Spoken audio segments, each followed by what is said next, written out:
for the 7th time. President is donating a $1 million. Let's go! Let's go!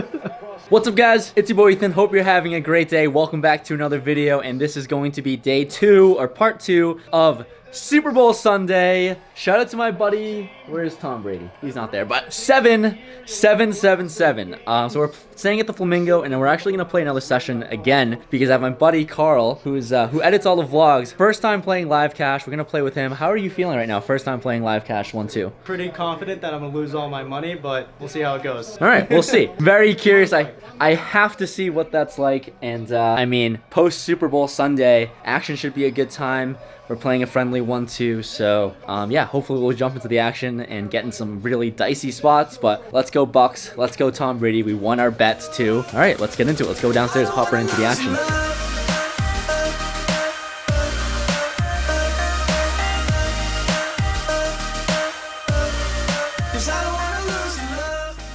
Sitting in this 1-2 with $500 in our stack. First hand in, we have pocket kings in the cutoff, and it's perfect because we just opened 3-6 of hearts on the button last hand, so perfect spot right after. And with the hijack limp, I raise it up to $15, folds to the hijack, and he's gonna make the call here, seeing that I can be a little fishy. The flop comes 8-5-3 2 clubs. He checks his cards and looks at them and checks. Here, trying to capitalize on a very loosey-goosey image, I throw out a bet of $20, but sadly, he folds. I feel like when we raise 3-6 of hearts and show, we're supposed to get some action, but maybe next time.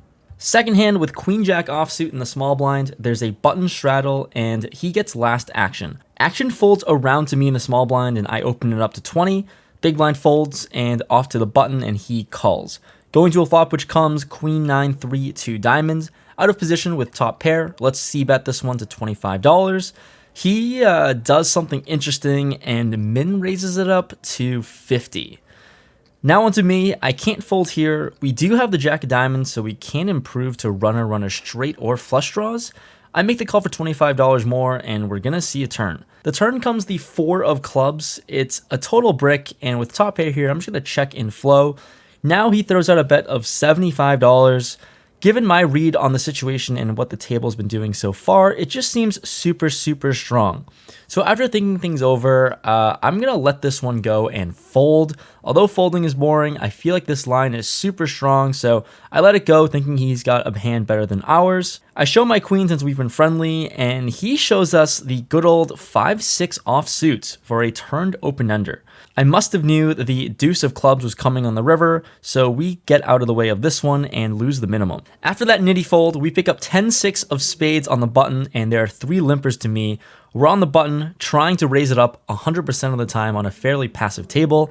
I raise it up to $20, and one by one, all the players fold. So here, we're going to show this one to the table because I'm trying to build a splashy image, and we can liven this game up as a maniac. Let's see how this goes for us. This next hand is a fun one as we look down at pocket queens on the big blind with a button straddle. Action onto the under the gun player first, and he opens it up to 20. This is actually Carl, a buddy of mine who's his first time playing poker, and action folds around to me.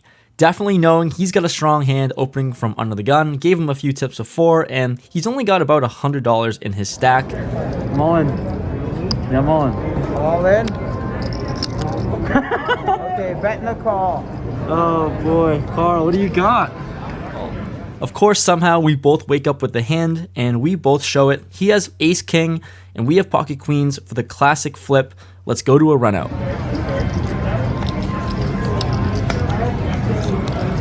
The run out comes and pocket queens holds, and unfortunately we stack our roommate and editor. It's a tough start to play poker, but for those wondering, yes, we gave him a friendly rebate after.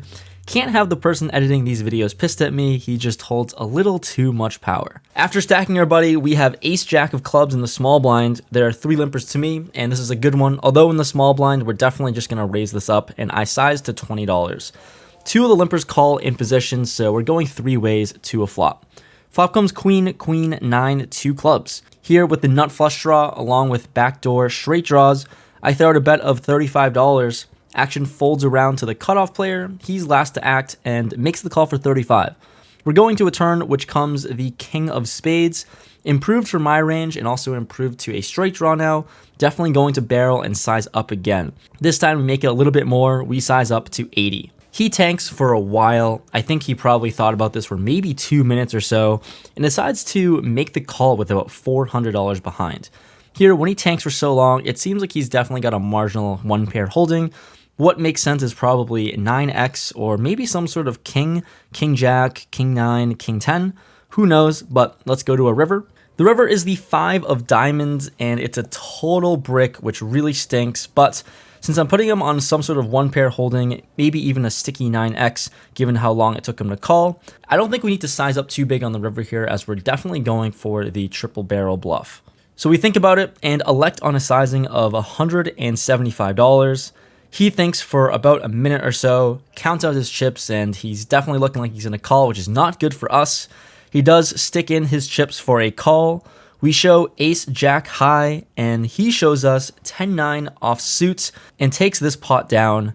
Maybe our bluffy image and action earlier has worked against us, but it's another reason why bluffing at 1-2 usually isn't too profitable, as players are going to call down fairly light, and we just give him a few stacks of reds his way. Next hand, jack 9 of hearts in the cutoff. There are 2 limpers to me, and you know we're definitely not limping. We raise to $17 over a few limpers, and only one of the limpers make the call. Looking at his stack, he's got $20 behind, so can't bluff too much with a half pot sized bet left.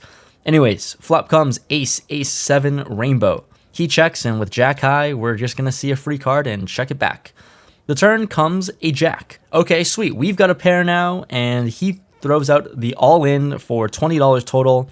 I guess we're going to make the call here, turning a pair. We'll see what happens. He shows us queen jack off, which is not good. He is well ahead now. We go to a river, which comes the miracle jack. What a dream. What a luck box we are.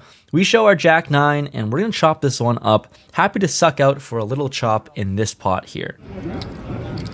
All right, this next one, a little bit of an improvement with jack 10 off on the hijack. We have an under the gun straddle, and action folds to me.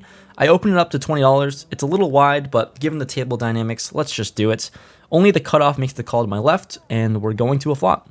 The flop comes king 10 4, 2 clubs, and flopping middle pair here. I think we're good enough to c-bet this one. I size up to $25 with middle pair, and he makes the call for $25. Going to a turn, which comes the 5 of diamonds. I think betting for value here again is a little too thin, and I think this is one of the better players at this 1-2 table. So I check here, hoping to get the showdown or see what happens. He throws out a bet of $50, and I think here now, I think we're able to bluff catch a little bit. Folding is a little boring and probably a little too weak here, so I'm not sure what the correct line is, but with middle pair, we're just going to go with it for now. We make the call and see a river. The river is the 9 of clubs, pretty much the worst river to see, as any queen jack combo gets there with a straight, any club draw gets there. So I just check with second pair still. He sizes up to $120, and we're going to snap fold and get out of the way of this one. Really bad river, but we probably weren't good on the flop anyways. This next hand here, before we get into the craziness, smash that like button for the YouTube algorithm. It really helps support the channel, and I think this hand itself deserves like 4,000 likes. If we can get that to happen, then amazing. Let's get into it as we look down at one of our OG favorite hands before pocket fours, 9-7 of hearts on the button. There's one lipper, and the hijack raises to $12. I'm on the button, and you know that I'm probably going to be raising on 100% of my buttons, especially with my OG favorite hand. We put in the 3-bet to $40 to defend our button 100% of the time. Interesting stuff, as the small blind cold calls. That's not good. We don't want to see cold calls from out of position. Seems like he's got a strong hand. Folds back to the hijack player who opened pre-flop, and he calls as well. So we probably sense something big is brewing here. We're going 3 ways to the flop. Flop comes ace, 5, deuce, 2 hearts. Action checks to me. And yes, in theory, we definitely have all the stronger ace X's in range, but given the small blind cold call, probably behind here for sure with 9 high. Anyways, we're a little stubborn and we stick to the plan and continue being aggressive. We see bet $65. Small blind thinks about it and folds, which is really nice. Now we think our bluff has a good chance of getting through here, but no. The hijack now raises to $200. Now onto me, and this is just a pretty terrible spot given how I only have $435-ish behind, so 500 total in stack, and calling here with only 200 bucks after this is pretty detrimental to our hand and to the odds and to how to play this hand correctly. So we've pretty much got a fold or jam situation, and jamming with 9 high isn't good because we're never drawing to the nuts and we just might be dominated. Anyways, we're in Vegas and we're supposed to gamble, right? So fuck it. I'm all in. I rip it all in, and he doesn't fold as expected. He makes the call, and he actually shows first. It's actually the worst case scenario for us because he shows us King, Queen of Hearts. We are more f***ed than we ever imagined. Dealer, we need some help. Let's go to a run out. Come on, baby. Boom. We see the turn and river. Holy f***. We hit runner straight. How disgusting. Not only do we fade every single heart left in the deck, we get there in the most disgusting way possible, and we take down a massive $1,000+ pot in 1-2. Also, big thank you to Kevin, aka PokerKraut, for dealing this madness. Check out his videos on YouTube. He's actually a super funny guy, and you get a cool inside scoop of what life is like as a dealer and player in Vegas. So check out his videos. Not only does he deal luckbox runouts, but he also makes pretty good content as well. After the most ridiculous luckbox suckout ever, let's just play a more standard hand with Queen Jack off in middle position, and there's a straddle. I'm going to open up the action to 20 bucks, and we get the button to call, so let's see a flop. Flop is Queen 9 deuce rainbow, so top pair, once again, decent kicker, I guess. We're going to see about $25 on this board, and he thinks about it, and actually looks like he's about to raise here, but ends up making the call. So him raising or thinking about raising seems like he's got a pretty strong hand. We're going to be a little bit cautious moving forward. The turn comes the Queen of Diamonds, brings in a backdoor flush draw, and like I said, trying to tread cautiously here, thinking he's strong, but once we turn trips, we got to think our hand is going to be pretty good here. I size down for value and bet out $45, and he does something very strange in my mind, a little unorthodox, and puts in a raise to $100. This is like the same situation when we started the session with Queen Jack against the other raise. I hate facing min raises, and I'm looking at his stack, and he's got about $200 behind. Just like the first hand, our kicker is very average, which makes our decision to call super easy with trips, but I don't know, we just might be beat here sometimes. So I call for 55 more and see a river. The river is the 5 of hearts. This doesn't change a single thing. I'm going to play in flow and check. Not sure what to do if he does decide to rip it in, but he snap checks it back and shows us ace king of clubs. Ace high is no good. We're going to take it down with trip queens, and honestly, I think if he were to jam river, I would have had a real tough decision to make.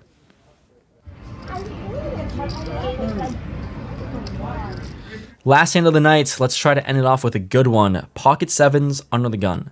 I open it up to $12, and we don't get many folds around as 4 players make the call. Let's see a flop 5 ways out of position. The flop comes king, 6, 5, 2 hearts. Granted, this is not the worst flop for pocket sevens with only 1 card over our pair, but when action checks to me, I'm just going to check, and action checks around. The turn comes the 9 of hearts, so we do improve to a weak flush draw and also a gutter ball. It's not a bad turn card either for us. Small blind leads out for $17, and for that price, I don't think I can go anywhere just yet. We're drawing to a few things, and sometimes sevens just might be good. So I make the call, +1 makes the call, and the button makes the call. So yeah, now we know our sevens are no good. Let's try to improve. The river is the Bink 7. What in the world is happening here? These rivers are magical, but there is a 4-liner there to a straight. Small blind checks to me, and I think now with the set, we definitely have to go for value, but what's the correct sizing here to get called by 2 pair? And sizing enough where if we get raised, we're just going to have to fold. I throw out $40 as an experiment. Not sure what's going to call, but +1 to my left immediately calls, which is nice.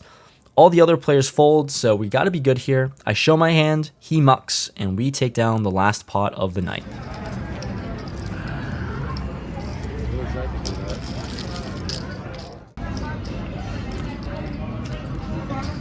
wrapping up the session, I just walked through the door. I don't even know what to say. The session was ridiculous. Flamingo Poker Room has been treating me well so far. That ace-jack bluff, I thought it was a good bluff. I guess the sizing a little too small. That 9-7 hand, total punt fest, and we got rewarded from trying to punt. Tried our best to punt off all our money, and we actually end up doubling our money. That was the most ridiculous suck I've ever seen, so shout out to Kevin and Poker Kraut for dealing that one. My goodness. But final numbers, we played for about 3.5 hours, in for 700, out for 1195. So overall, another solid session so far. These past few Vegas videos have been pretty good. Hopefully we can keep the run good going. Probably gonna play some higher games, play some 2-5, mix in some 5-10. The Bellagio 5-10 is always a good time. But thanks so much for watching. Leave a like if you enjoyed, and follow me on Instagram if you want to be more up to date about my Vegas trips or any other random trips I have. But yeah, be on the lookout for more of these videos because I'll be pumping them out. I'll see you guys next time.